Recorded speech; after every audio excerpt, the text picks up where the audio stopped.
Hey guys, my name is Summer McCoy and this is week 1 of Communications 3000 and I will be summarizing the 7 traditions of communication theory. The first tradition is the socio-psychological one, communication as interpersonal interaction and influence. Cause and effect relationships are used to find results or a pattern when people communicate. This is a study of humans as a species itself. It has 4 questions. Who, which is a source of a message, what, content of it, whom, the characteristics such as the personality, and 4, the effect, it's the measure of opinion change.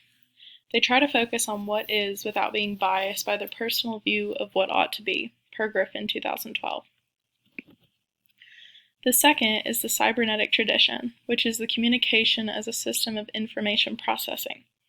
Cybernetics was invented by Norbert Werner to describe artificial intelligence. The questions per Griffin 2012 that these researchers are trying to find answer, or such as theorists, how does the system work, how to get the bugs out, and what could change.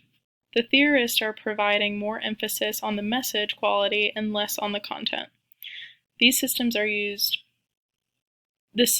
are used are all working together to get one meaning. The third is the rhetorical tradition, communication as artful public address.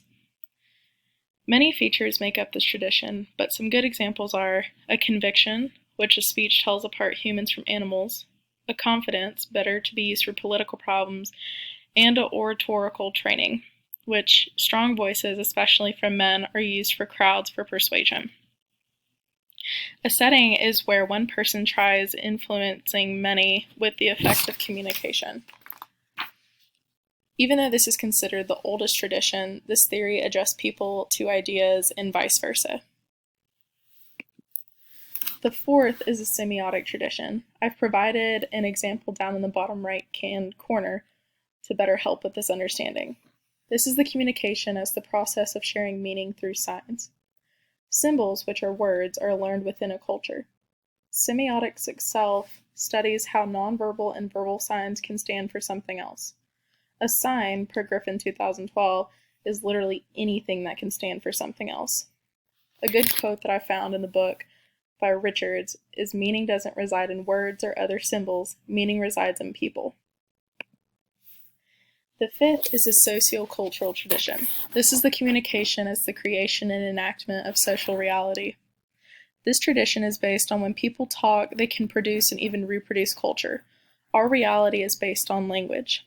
Sapir-Whorf theory of linguistic relativity is key in this tradition because it states that language makes up for what people do and how they think.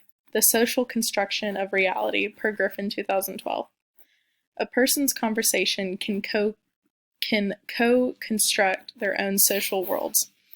All languages are the same, and the words we use are neutral, quote, vehicles to provide a meaning according to the linguistic relativity. The sixth is the critical condition. This tradition challenges society's status quo. Theorists do not like this because 1. The control of language to perpetrate power imbalances, 2. Blind reliance on the scientific method and uncritical acceptance of empirical findings, and lastly, the role of mass media in dulling sensitivity to repression, per Griffin 2012. The last tradition is the phenomenological tradition, communication as the experience of self and others through dialogue. This tradition takes hold of someone's own interpretation of life experiences. Theorists use 2 questions. 1, why is it so hard to sustain authentic human relationships? And 2, how can we overcome this problem? Per Griffin 2012. The main goal throughout this tradition is to essentially put your feet in someone else's shoes and get a perspective. After summarizing the 7 traditions, hopefully this will provide better insight on how each one can affect our communication.